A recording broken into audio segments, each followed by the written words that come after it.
Welcome to Channel 18 News. I'm Jim Rogers. Silver Springs police were dispatched to the 800 block of Brinker Street regarding a disturbance. When they arrived, they found James Ray Rose, age 57, yelling at two men in the front yard of the residence. According to everyone at the scene, Rose had pulled a knife to assault two family members at the residence. Rose was arrested and charged with 2 counts of aggravated assault with deadly weapon, family violence. He's in Hopkins County Jail, held on total bonds of $60,000. More voters turned out during early voting than on Election Day, as Silver Springs voters put 3 new individuals on the city council. Elected to place 1, Erica Armstrong.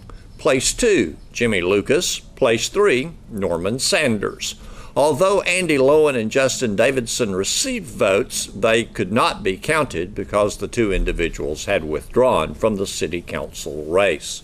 The results of the race will be canvassed at a special session of the city council Thursday evening. 16 registered voters in the city had requested the Secretary of State provide observers to ensure the integrity of the election. Observers were present on Election Day. Early voting for the primary runoff elections in Hopkins County and the state of Texas get underway next week. Early voting begins Monday, May 14th and continues through May 18th at the Justice of the Peace Precinct 2 courtroom. May 11th is the last day to receive an application for a ballot to vote by mail. On Election Day, voting places have been consolidated. Election Day is May 22nd. On Election Day, Precinct 1, Lutheran Church, 1000 Texas Street, Morning Chapel Missionary Baptist Church, 2018 Fuller Street, the courthouse at 118 Church Street, and League Street Church of Christ at 1100 South League Street will be open in the city of Silver Springs. Como-Picton Independent School District at 13017 Texas East 11 in Como will also be open. In Hopkins County, Republican voters will decide the nomination and election of Hopkins County Treasurer. 2 candidates are on the Republican ballot, Andrea Griggs and Danny Davis. There's no Democratic challenger for the post in the November general election. Precinct 2 Commissioner is also on the ballot for Republicans. Greg Anglin and Ed Moore are on the ballot. Again, no Democratic general election challenger for Precinct 2. Democrats will cast runoff ballots for state nominees only. An election officer may give voting order priority to individuals with mobility problems that substantially impairs the person's ability to move around. A person assisting an individual with a mobility problem may also, at the individual's request, be given voting order priority. Disabilities and conditions that may qualify the voter for voting order priority include paralysis, lung disease, use of portable oxygen, cardiac deficiency, severe limitations in the ability to walk due to arthritic, neurological, or orthopedic condition, wheelchair confinement, arthritis, foot disorder, and the inability to walk 200 feet without stopping to rest, or the use of a brace, cane, crutch, or other assistive device. Voters who wish to be given voting order priority and be accepted for voting before others in line may indicate this to any election officer serving at the polling place. The presiding election judge will determine whether the voter and the voter's assistant, if applicable, will be brought forward to the front of the line. Here's Don Julian with sports. First, in news, the Wildcats UIL Academic Literary Criticism team won the state championship at the UIL Academic State Meet this past weekend in Austin. The team is made up of Carissa Carter, Lainey Whittle, Celeste Leeds La Liberté, and Natalie Cruz. In individual competition in literary criticism, Carter placed second, Whittle was fourth, and Leeds La Liberté was fifth. In other team and individual results, the Wildcats spelling and vocabulary team finished second in the state. Team members include Ch.18, Sarah Harper, Natalie Cruz, and Giselle Garcia. In ready writing, Anne Marie Gunn was second in the state. In the Barbara Jordan essay contest, Brianna Wooten was fifth and Rachel Bramlett was sixth. And in the Latino history essay contest, Bramlett was second and Gunn was sixth. Wildcats UIL academic coordinator Gerald Grafton was unavailable for an interview on Monday, but he did issue a statement saying that 11 Sulphur Springs High School students competed at the UIL academic state meet this past weekend at the University of Texas in Austin. He said all 11 brought home at least one medal for their efforts, and Grafton said 17 medals were earned in all.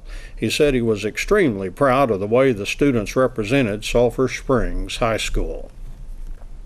In sports, the Wildcats baseball team won 2 games Saturday at McKinney-Boyd to win their bi-district series with Wiley East 2-1.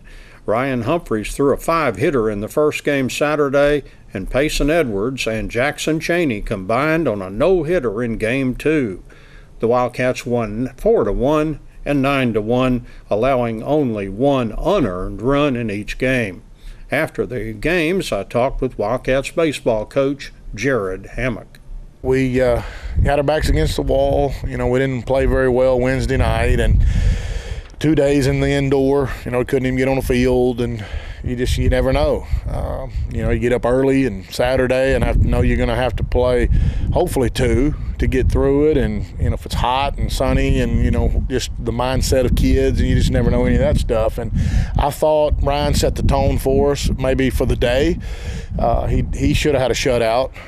He pitched really well, did a good job against them, and might have stymied them leading into the next game as well. And then I thought Payson threw really well. And Jackson comes in, had to kind of rush him out there because Payson's pitch count had gotten to the limit for the week. But he was at the plate, Jackson, so he really couldn't, we couldn't get him. Luckily, he got out of that inning with 5 pitches, and he had plenty of time to go down and get loose before his next inning. So, he came in and did the job. And you hold them to 2 runs in 2 games, and I guess we scored 14 total. So that usually leads to 2 wins, and got a lot of respect for Heath. I've known him a while. We've played him in the past, and he walked across and shook my hand and hugged me and said, "I hate playing you guys," because of course I guess we're beat them 4 out of 5 at this point. But he's got a good crew, and to beat a 2 seed out of that district is a good accomplishment. I don't know if you knew this, a lot of people didn't, but Edwards and Cheney throw a combined no-hitter today. I did not know that. It surprised a lot. And I should have known it because I'm keeping the book, but I'm more focused on each hitter individually. I lock in on that guy and I see what can we do to get this guy out, and then I move and do that to the next guy. And I guess I've never saw the bigger picture of no hit. Wow, now that is impressive. Yeah. When you can get those 2 guys to do that, and you got Ryan, who you can count on to just throw you great ball games every time out. You can win with that if you just swing the bat a little bit and get a hit, and play good defense. Because that's one thing, they don't strike out a lot of guys, Payson and Jackson. So the ball's going to be put in play, and you've got to make those plays. And for the most part, we did. We made a couple of mistakes that I think led to to that run, but that's nice to know. That's good. It was kind of, your pitching kind of got messed up in mid-district, and you had to go to these guys, and yet, maybe they're the difference today, when you have to really go deep in your pitching.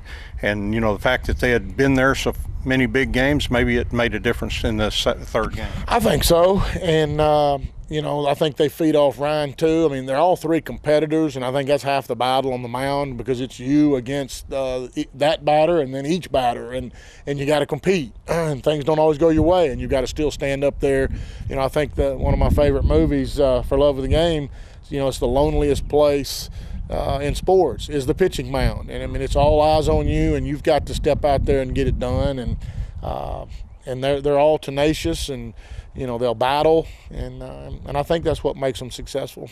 Were you able to iron things out with Prosper for the next round? Yeah, I think so. You know, it's hard to understand why you can do it in district, but you can't do it in the playoffs. You know, the last star, I think, is maybe Thursday, possibly. So it's all over, but you still can't play Thursday night. Right. So you got to go Friday, Saturday, and just to be sure, because, you know, our field's not turf, and if the weather hits, you get in a bind. And so we're going to meet halfway, Rockwall High. Okay. We had either one, but I think Rockwall High is where we're going to go. It's all turf. It's a midway point between the two of us. It's a short trip, and we'll go Friday night at 7:30. We'll be the home team. Saturday at 1, they'll be the home team. And then he won the flip for if it goes 3, they'll be the home team again in the third game. But now the thing that's different with this series than was this one, the home team had to play umpire. This new series, we've decided to let the home plate guy be a visitor. So then that means we'll actually get the home plate guy twice if we go to 3. So that's kind of a little different thing on it. But it should be a great series. Prosper's well coached. I mean, he's a legend. Isn't he? Yeah, he's won at least 3. You know, his son plays for the Cardinals. I think it's Matt Carpenter. Yeah. And he's won a lot of ball games, probably over 800. He's been around a long time.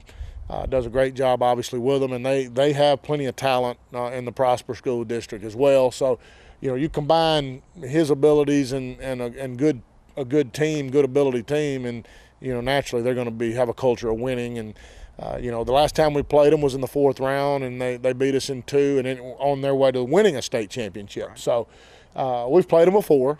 And, you know, we feel like we can match up well with them and play. And what little I know about them to this point, they have a lefty that starts for them as well, just like Wiley East, kind of similar. Maybe throws a little bit harder. You know, that guy topped out maybe at 80. This guy may be into the lower 80s. And so nothing that we can't hit if we just have the right approach and we do what we're taught to do and we get up there and compete. You know, hopefully it'll be a great series for fans to come watch, and hopefully we'll just play well. And as I always say, if we play well, I can live with whatever the results are. Mm-hmm. Their assistant coach told Eric Buck right at the end of our radio broadcast, who was off air, but Eric asked him about this team compared to their last team. He said they thought they had better pitching and better defense than that state championship team, but they certainly don't have the awesome hitting that they had that year. Right. I mean, they're going to be fundamentally sound. They're not going to hurt themselves. You're going to have to beat them. And, you know, and that's the way it should be. And hopefully we can say the same thing about ourselves when we play this next week, that they're going to have to beat us, that we won't beat ourselves, that, you know, we'll pitch well, play good defense behind them, execute what we need to situationally hitting, and it'll just be a good series. That's what we hope for, and obviously we hope to win it. And, you know, if you can beat a team like them, it might open up, you know, the region, because they're obviously would be one of the favorites, I would think. After Lady Cats softball coach David Carrillo got off of the KSST radio and cable channel 18 Saturday morning coaches show, he met with the Forney softball coach to iron out details for the regional quarterfinal action between the two teams coming up this weekend. Games will be taking place on Friday and Saturday. The teams were not allowed to play on Thursday due to testing. Game 1 will be Friday at 7 p.m. at Forney. Game 2 will be at Lady Cat Park on Saturday at 11 a.m. And Game 3, if necessary, will take place after the end of Game 2. The Lady Cats come into that series with a 28-5 season record. They defeated Lovejoy 2-0 in by-district and Little Elm 2-0 in area competition. The North Hopkins Panthers baseball team won the deciding game of their by-district series with Detroit 16-0 Saturday at Lufkin-Hudson to take the series 2-1. Panther pitcher Chase Williams worked 5 innings and threw a 2-hit shutout. The Panthers blew open a close 4-0 game with a 12-run 4th inning. Wyatt Wharton was 2 for 3 with 2 runs, 4 RBIs, a walk, and a double. Bryson Gillespie was 2 for 3 with a run, 3 RBIs, a double, and a stolen base. Colby Cameron was 1 for 2 with 2 runs, 2 RBIs, and a stolen base. Caleb Wyatt was 1 for 3 with 2 runs, an RBI, and a walk. And Victor Rojo was 2 for 3 with a run, an RBI, a walk, and 2 stolen bases. Williams scored 2 runs, had an RBI, a walk, and a stolen base. And Branson Thomas scored a run and had a walk and a stolen base. Jeffrey Stewart was 1 for 2 with 2 runs, an RBI, a walk, and a double. And Jesse Rivera scored 3 runs, had 3 walks, and a stolen base.